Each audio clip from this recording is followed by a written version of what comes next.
दोस्तों, समय की धारा जब बहुत तेज बहती है तो वो अपने पीछे केवल बर्बादी के निशान छोड़ जाती है। लेकिन कभी-कभी उस बर्बादी की कोख से एक ऐसा नायक जन्म लेता है जो इतिहास को ही बदल देता है। आज देवगाथा पर हम जिस कहानी की शुरुआत कर रहे हैं वो केवल एक युद्ध की कहानी नहीं है। वो एक प्रेमी के प्रतिशोध, एक पिता के अहंकार और एक पूरी सभ्यता के पतन की कहानी है। पंचवटी के उस घने जंगल में जहां कभी शांति का वास था, आज केवल सन्नाटा और मौत का साया था। सती, जो शिव का आधार थी, जो मेलुहा की राजकुमारी थी, वो अब केवल भस्म का एक ढेर बन चुकी थी। शिव वहां खड़े थे, निर्जीव, जैसे उनके शरीर से प्राण निकल गए हों। उनकी आंखों में वो नीली चमक गायब थी जो कभी उत्साह का प्रतीक हुआ करती थी। अब वहां केवल एक गहरा काला शून्य था। यहां हमें महादेव की कुटिल मानसिक स्थिति को समझना होगा। जब एक इंसान अपना सब कुछ खो देता है तो उसके भीतर का भय मर जाता है, और जिस इंसान के पास खोने के लिए कुछ न बचा हो, उससे भयानक शत्रु इस ब्रह्मांड में कोई नहीं होता। शिव ने झुककर उस गर्म राख को छुआ, सती की राख। उन्होंने उस भस्म को धीरे धीरे अपने पूरे शरीर पर मला। ये केवल शोक नहीं था, ये एक संदेश था कि अब शिव का सौम्य रूप मर चुका है और अब केवल काल भैरव जीवित है।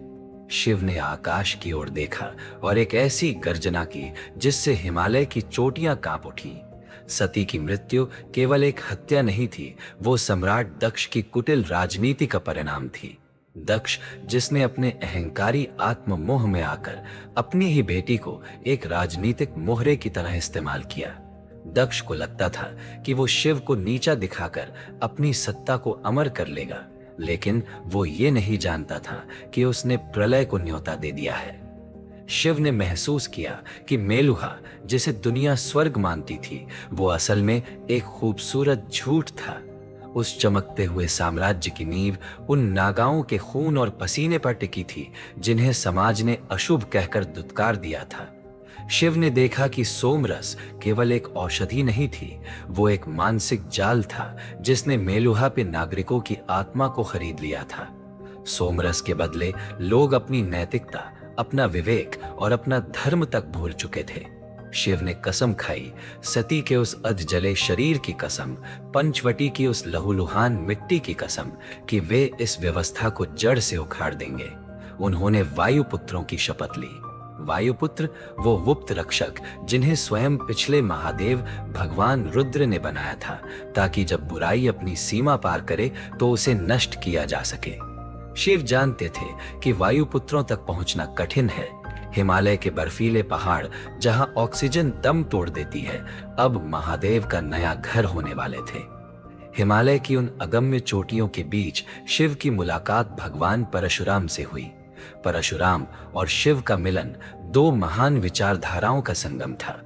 परशुराम ने शिव को वो कड़वा सच बताया जिसे मेलुहा ने सदियों से दबा कर रखा था। उन्होंने शिव को वायुपुत्रों के गुप्त शहर परुशु का मार्ग दिखाया। जब शिव परुशु पहुंचे तो वहां की परिषद के मुखिया मित्र ने शिव का स्वागत किया। मित्र ने शिव से पूछा, हे नीलकंठ, क्या आप ये युद्ध मेलुहा को मिटाने के लिए लड़ रहे हैं या सती की मौत का बदला लेने के लिए? शिव का उत्तर महादेव बनने की दिशा में सबसे बड़ा कदम था। उन्होंने कहा, मैं ये युद्ध इसलिए लड़ रहा हूं ताकि भविष्य में किसी और सती को राजनीति की बलि न चढ़ना पड़े। मैं सोमरस के मायाजाल को मिटाना चाहता हूं, मेलुहा को नहीं। शिव की निस्वार्थ सोच ने वायुपुत्रों का संशय खत्म कर दिया।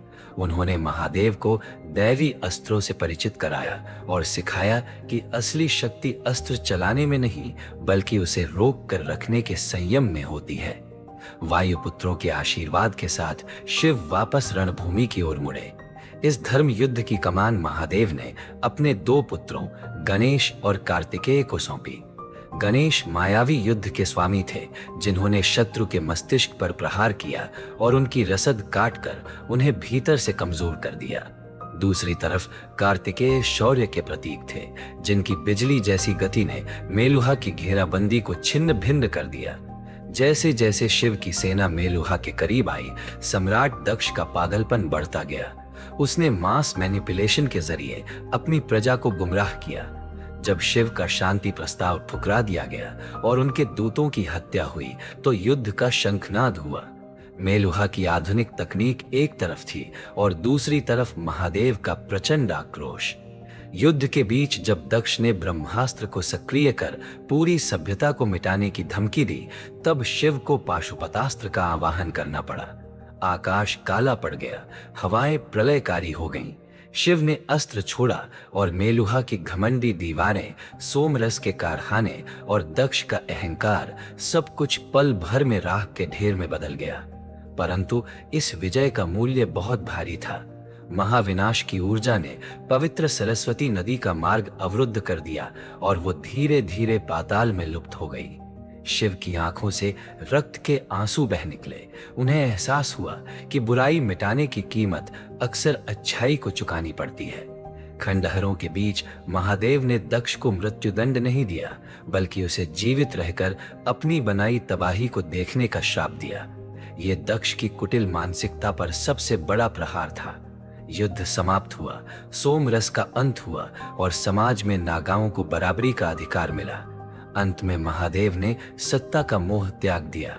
उन्होंने गणेश और कार्तिकेय को नई दुनिया की जिम्मेदारी सौंपी और स्वयं भस्म लपेटकर कैलाश की ओर चल पड़े।